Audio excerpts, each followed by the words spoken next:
Spoon sunflower oil ഒഴിച്ച് കൊടുത്തിട്ടുണ്ട്. ഇനി നമുക്കിതൊന്ന് അടച്ച് വെച്ചിട്ട് അരമണിക്കൂർ ഒന്ന് റെസ്റ്റ് ചെയ്യാൻ വേണ്ടി വെക്കാം. ഞാനിതാ 1 കപ്പ് ചോറ് മിക്സി ജാറിലേക്ക് ഇട്ട് കൊടുത്തിട്ട് അതിലേക്ക് 1/4 കപ്പ് വെള്ളവും ഒഴിച്ച് കൊടുത്തിട്ട് ഇതേപോലെ അടിച്ചെടുത്തിട്ട് വന്നിട്ടുണ്ട് കേട്ടോ. ഇനി നമുക്കിതിലേക്ക് നമ്മുടെ ഫ്ലോർ മിക്സ് ചേർത്ത് കൊടുക്കാം. ഞാനത് ഗോതമ്പ് പൊടി 1 കപ്പ് ചേർത്ത് കൊടുക്കുന്നുണ്ട്. അതേപോലെ തന്നെ മൈദപ്പൊടി 1 കപ്പ് ചേർത്ത് കൊടുക്കുന്നുണ്ട് കേട്ടോ. മൈദപ്പൊടിയും കൂടെ 1 കപ്പ് ചേർത്ത് കൊടുക്കാം. ഇനി നമുക്കിതിലേക്ക് നമ്മുടെ ഉപ്പും നമ്മൾ എടുത്ത് വെച്ചിരുന്ന ഉപ്പും പഞ്ചസാരയും കൂടെ ചേർത്ത് കൊടുക്കാം കേട്ടോ. ഞാനിത് അതിലേക്ക് ഒരു 2 ടേബിൾ സ്പൂൺ വെള്ളം കൂടെ ചേർത്ത് കൊടുക്കുന്നുണ്ട് കേട്ടോ. ഇനി ഇതെല്ലാം കൂടെ നമുക്കൊന്ന് നിർത്തിയിട്ട് ഇതൊന്ന് അടിച്ചെടുത്തിട്ട് വരാം കേട്ടോ. കറക്കി എടുത്തിട്ട് വരാം. ഒന്നിച്ച് അങ്ങോട്ട് കറക്കി എടുക്കരുത് കേട്ടോ. നിർത്തിയിട്ട് പോകണം കേട്ടോ. 2-3 പ്രാവശ്യം നിർത്തിയിട്ട് പോകണം കേട്ടോ കറക്കി എടുക്കാനായിട്ട്. അങ്ങനെ ഞാനത് മിക്സിയിൽ നമ്മൾ അടിച്ചെടുത്ത ആ ബാറ്റർ ഒരു പാത്രത്തിലേക്ക് മിക്സി ജാറിൽ നിന്ന് മാറ്റി കൊടുത്തിട്ടുണ്ട് കേട്ടോ. ഇനി അതിലേക്ക് ഞാനിവിടെ 1/2 ടീസ്പൂൺ ഉപ്പും കൂടെ ചേർത്ത് കൊടുത്തിട്ടുണ്ട് കേട്ടോ. അപ്പോൾ എനിക്കിവിടെ മൊത്തത്തിൽ ആവശ്യമായിട്ട് വന്നത് 1.5 ടീസ്പൂൺ ഉപ്പാണ് കേട്ടോ. ടേബിൾ സ്പൂൺ അല്ല, ടീസ്പൂൺ ഉപ്പാണ് കേട്ടോ ആവശ്യമായിട്ട് വന്നത്. നിങ്ങളുടെ ഉപ്പിന് നിങ്ങൾക്ക് എത്രയാണോ ഉപ്പ് വേണം അതിനനുസരിച്ച് നിങ്ങൾക്ക് ഉപ്പ് ചേർത്ത് കൊടുക്കാവുന്നതാണ്. ഇനി ഇതെല്ലാം കൂടെ നമുക്കൊന്ന് നന്നായിട്ടൊന്ന് കുഴച്ചെടുക്കാം കേട്ടോ. കയ്യിലൊരല്പം എണ്ണ തരുവിട്ട് നല്ലപോലെ നമുക്കിതൊന്ന് കുഴച്ചെടുത്തിട്ട് വരാം. സോഫ്റ്റായിട്ട് കുഴച്ചെടുത്തിട്ട് വരാം കേട്ടോ. അങ്ങനെ ഞാനിതാ ഒരു പാത്രത്തിലേക്ക് ഇട്ട് മാവ് ഇട്ട് കൊടുത്തിട്ട് നന്നായിട്ട് കുഴച്ചെടുത്തിട്ട് നന്നായി ക്ലീൻ ആയിട്ടുള്ള ഒരു കൗണ്ടർ ടോപ്പിലേക്ക് ഇട്ട് കൊടുത്തിട്ടുണ്ട് കേട്ടോ. കുറച്ചും കൂടെ നമ്മളിതാ ഫ്ലോർ ചേർത്ത് കൊടുത്തിട്ടുണ്ട്, ഗോതമ്പ് പൊടി ചേർത്ത് കൊടുത്തിട്ടുണ്ട് കേട്ടോ ഫ്ലോറിലേക്ക്. ഇനി അതിൽ വെച്ചിട്ട് നമുക്ക് നല്ലപോലെ നമ്മുടെ മാവൊന്ന് കുഴച്ചെടുക്കാം കേട്ടോ.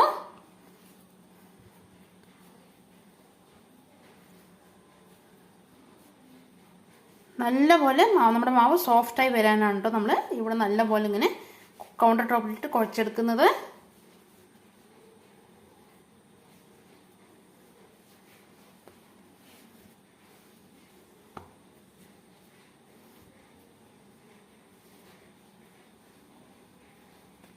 ഇങ്ങനെ മാവ് കുഴച്ചെടുക്കുമ്പോൾ മാവ് ഒട്ടിപ്പിടിക്കുന്നുണ്ടെന്നുണ്ടെങ്കിൽ നമുക്ക് കുറച്ചും കൂടെ ഫ്ലോർ ചേർത്ത് കൊടുക്കാവുന്നതാണ് കേട്ടോ. മൈദപ്പൊടി ആയാലും കുഴപ്പമില്ല, അതേപോലെ ഗോതമ്പ് പൊടി ആയാലും കുഴപ്പമില്ല കേട്ടോ.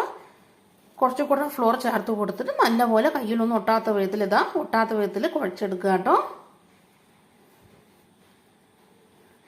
അങ്ങനെ നമ്മളിതാ എല്ലാം ഇവിടെ കുഴച്ചെടുത്തിട്ടുണ്ട്. നമ്മുടെ മാവ് നമ്മൾ കുഴച്ചെടുത്ത മാവ് നല്ല സോഫ്റ്റാണ് കേട്ടോ. തൊട്ട് നോക്കിയാൽ തന്നെ അത് അറിയണമായി പറ്റും. നല്ല സോഫ്റ്റാണ് നമ്മുടെ മാവ്. ഇനി നമുക്ക് ഈ മാവിനെ ഒരു പാത്രത്തിലേക്ക് ഇട്ട് കൊടുത്തിട്ട് ഇതിൻ്റെ മുകളിലേക്ക് 1 ടീസ്പൂൺ സൺഫ്ലവർ ഓയിലോ അല്ലെങ്കിൽ 1 ടീസ്പൂൺ നെയ്യോ ചേർത്ത് കൊടുത്തിട്ട് ഒരു അരമണിക്കൂർ ഒന്ന് റെസ്റ്റ് ചെയ്യാൻ വേണ്ടി മാറ്റി വെക്കുക കേട്ടോ. നമ്മുടെ കൗണ്ടർ ടോപ്പിലേക്ക് നമ്മുടെ മാവ് എവിടെ ഒട്ടിപ്പിടിച്ചിട്ടില്ല. ഇനി നമുക്കിത് ഈ പാത്രത്തിലേക്ക് മാറ്റി കൊടുക്കാം കേട്ടോ. ഇനി ഇതിൻ്റെ മുകളിലേക്ക് നമുക്ക് 1 ടീസ്പൂൺ നെയ്യ് ഒന്ന് ഒഴിച്ച് കൊടുക്കാം കേട്ടോ. അങ്ങനെ നമ്മളിതാ അരമണിക്കൂർ റെസ്റ്റ് ചെയ്യാൻ വേണ്ടി കുഴച്ച് വെച്ചിരുന്ന മാവിൽ നിന്നും ഞാനിതാ അതെടുത്തിട്ട് ഇതേപോലെ ചെറിയ ബോൾസാക്കി വെച്ചിട്ടുണ്ട് കേട്ടോ.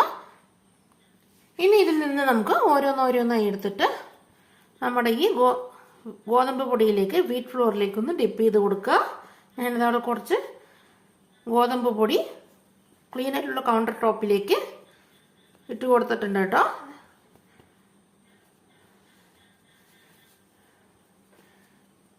ഇനി നമുക്കിതൊന്ന് പരത്തിയെടുക്കാം. എത്രയും നൈസിൽ നമ്മളിത് പരത്തിയെടുക്കുന്നോ അത്രയും നൈസിൽ നമ്മൾ ഉണ്ടാക്കുന്ന ഐറ്റം റെഡിയാക്കി കിട്ടും കേട്ടോ. ഞാൻ ഇവിടെ ഓൾറെഡി 3 റെഡിയാക്കി വെച്ചിട്ടുണ്ട് കേട്ടോ. അപ്പോൾ നമുക്കിത് നൈസിലൊന്ന് പരത്തിയെടുത്തിട്ട് വരാം.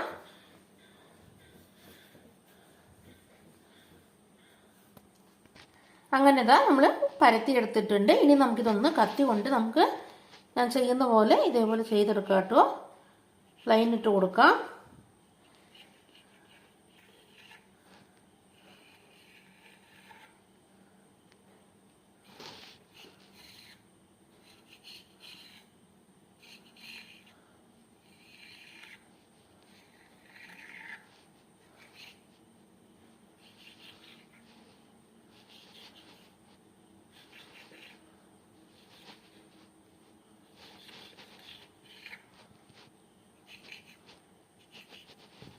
അങ്ങനെ നമ്മൾ കത്തി കൊണ്ട് ലൈൻ ഇട്ട് കൊടുത്തിട്ടുണ്ട്. ഇനി നമുക്കിതൊന്ന് കൈ കൊണ്ട് ഇതേപോലെ പ്രസ് ചെയ്ത് നമുക്ക് റോളാക്കി എടുക്കാം കേട്ടോ.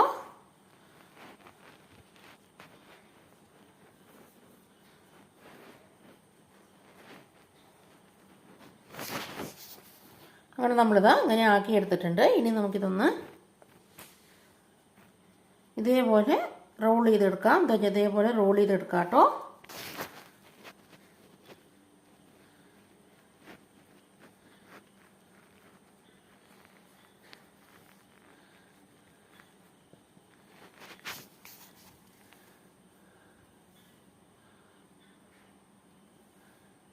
അങ്ങനെ നമ്മളിതാ റോൾ ചെയ്തെടുത്തിട്ടുണ്ട്. ഇനി നമുക്ക് ഇതെല്ലാം ഇതേപോലെ ചെയ്തെടുത്തിട്ട് വരട്ടോ. ബാക്കിയുള്ള ഈ നമ്മൾ ചെയ്ത് വെച്ചിരിക്കുന്ന ഈ മാവെല്ലാം, ഉരുട്ടി വെച്ചിരിക്കുന്ന മാവെല്ലാം ഇതേപോലെ ചെയ്തെടുത്തിട്ട് വരാട്ടോ. അങ്ങനെ ഇതാ നമ്മളെല്ലാം ഇതേപോലെ പരത്തി എടുത്തിട്ടുണ്ട് കേട്ടോ. നമ്മളിതവിടെ ഒരു പാൻ ചൂടാക്കാനായി അങ്ങനെ നമ്മളിതാ ദോശത്തവ ഒന്ന് ചൂടാക്കാനായി വെച്ചിട്ടുണ്ടായിരുന്നു കേട്ടോ. ദോശത്തവ ഒന്ന് ചൂടായി വന്നതും അതിലേക്ക് ഒന്ന് ഓയിലൊന്ന് സ്പ്രെഡ് ചെയ്ത് കൊടുത്തിട്ടുണ്ട് കേട്ടോ. ബ്രഷ് ചെയ്ത് കൊടുത്തിട്ടുണ്ട്. അങ്ങനെ ഓയിൽ ഒന്ന് ചൂടായി വന്നതും അതിലേക്ക് ഞാനിതാ ഒരെണ്ണം ഇട്ട് കൊടുത്തിട്ടുണ്ട് കേട്ടോ. നമ്മുടെ ഈ റെഡിയാക്കി വെച്ചിരുന്ന